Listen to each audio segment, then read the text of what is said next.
Welcome to the Ranger's Respite. I'm Philip, and today is another Whiskey Library review, episode 2 of this new-ish series. And last episode, at the end of the episode, I spun the wheel and I got Aberlour, double cask matured 12-year-old single malt Scotch whiskey. Now, this says that it is a Highland single malt, but Aberlour is in the Speyside region. It's one of those weird quirks of Scotch whiskey that for a very long time, Speyside was sort of just considered to be part of the Highland region, and that has held over on the labelings of some Speyside distilleries, such as Aberlour, Glenfarclas.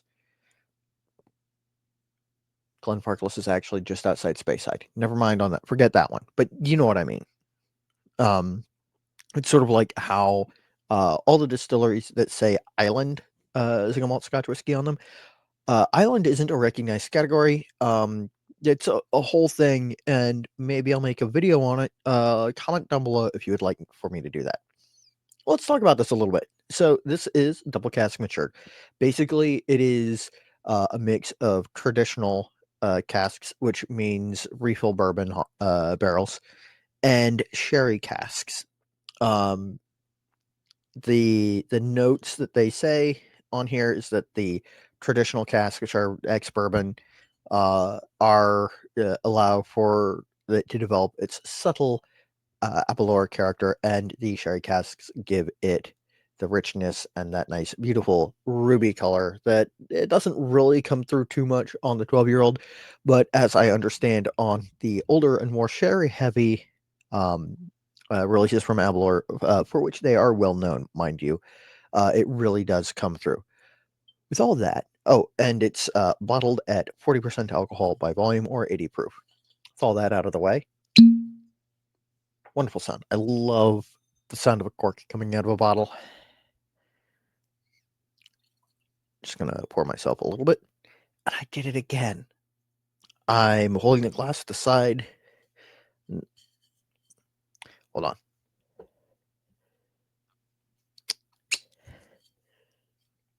I'll get better at this. Promise. I'll get back in the groove. All right. And on the nose, you can get that nice sherry character. If I had to guess, I'd guess Oloroso. It's got that nice dried fruit, a little bit of oiled leather,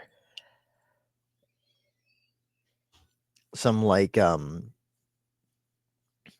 so there's a term for it that Doug used when we were discussing sherry on our sherry episode with representative of Lastal on the Single Malt Frontier. I will drop a link to the Single Malt Frontier YouTube page in the description down below. If you like learning about single malt, American single malt, that's a place to go. Now, but where I was going with that is there's this, it's not really rot, but it's like old vegetation and damp wood kind of smell. And a little bit of floral maltiness.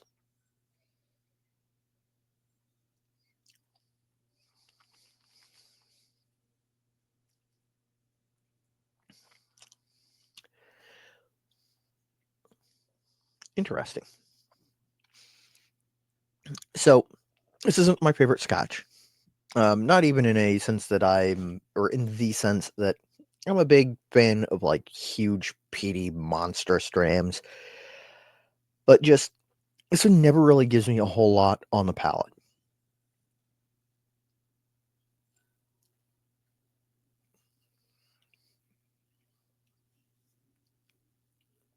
As much like an oily mouthfeel as it has, it seems thin on flavor. There's that sort of fruit leather. I promise it makes sense. If you grew up sort of in the time period that I grew up, there was a healthy alternative to like fruit roll ups and like fruit by the foot that was fruit leather. That's not what it's actually called, but that's what it was. It's got that. It's less sweet than fruit roll-ups and whatnot, but nice, sort of slightly sweet fruitiness, some like floral notes, heather honey, a little bit of like bitter, sweet, oakiness, but not a whole lot.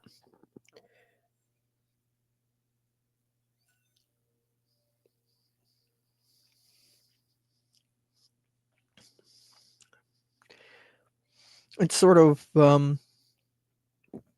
I would say that it is very beginner friendly. It's got a big nose, not really big, but it's got a fairly enticing nose, and then the palate is approachable, not really huge, rambunctious. It doesn't really come out and smack you with flavor, but it's there. It's pretty solid. It's okay. The finish is where it really kind of lets me down. I like a finish that lingers. It's gone.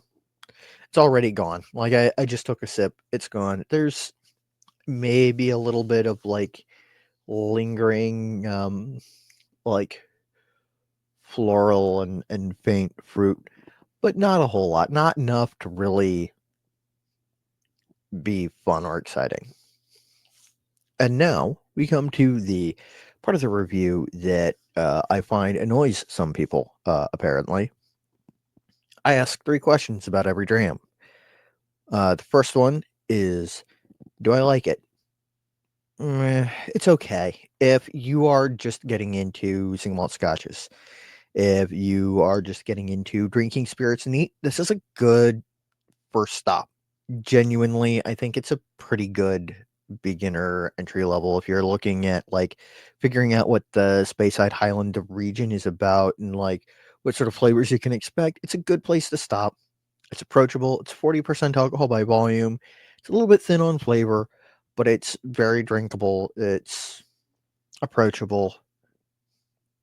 And for that, I think it's a reasonable choice. Um, Second question, do I think it is a good value? This is where it kind of falls down a little bit. It's a not quite $60 bottle of whiskey. It's 58 something currently. I don't think that that is a good entry price point, especially with the weakness of the dollar currently, and that prices on scotch are probably actually going to be going up. It's probably not the best value. If you're looking for something in this sort of vein that's a little bit better value, the Glenlivet 12-year-old, the Glenfiddich 12-year-old, those are two slightly more affordable grams that are both a mix of casking between refill bourbon and sherry casks. And the last question, the third question, is do I recommend it? And I think if you are looking for something that is a good early whiskey drinking, if you're trying to get a feel for the region, okay. I think there are better values, but you can't really go wrong with this. It's a nice, approachable, easy drinking. It's got a cool bottle, cool label. I think they've actually done a label refresh since this bottle was purchased. It's got a big cork, which is always fun. Um, yeah, I mean, if you're looking for something in that vein, I'd say it's worth it. And now we come to what will probably be, hopefully, a little bit better executed this time. Whoops, there we go. You'll notice this wheel is slightly different. That's because the next video is going to be a Saturday video. This is going to be uh, a Lost Lantern review. Basically, there's a video series that I started that I really liked. That is basically, just looking at Lost Lantern whiskey because I really like what they're doing. I like their whiskeys, and I have a bunch of them. So I'm going to give me just a moment.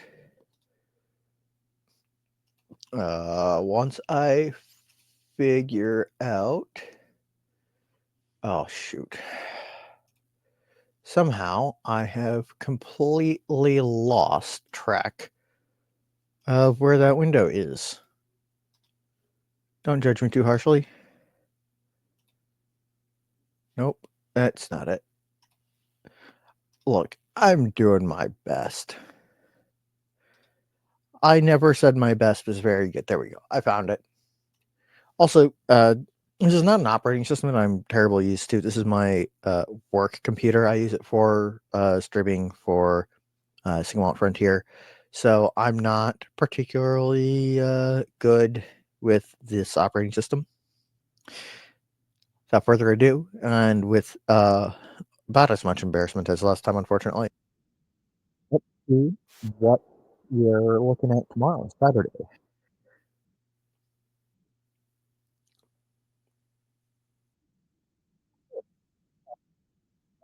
Well, 2024 single cask 12, which I think is probably on the shelf behind me. Let me just take a peek. Here we go. And you'll get to see me talk about this tomorrow. Ugh, everything's dusty. It's exciting. And I will see you then. So until then, stay happy, stay geeks. Oh, before I forget, I'm not going to sign off yet. I'm going to say, if you like what I'm doing, subscribe. If you like what I'm doing, if you like these videos, these reviews, uh, share them with your friends. Tell them about them. Number 3, let me know what you like, what you don't like. Constructive criticism. And if you have tried the whiskey that I review, let me know what you think of it in the description down below. Without further ado, I will now sign off. So, stay happy, stay geeks. Sláinte.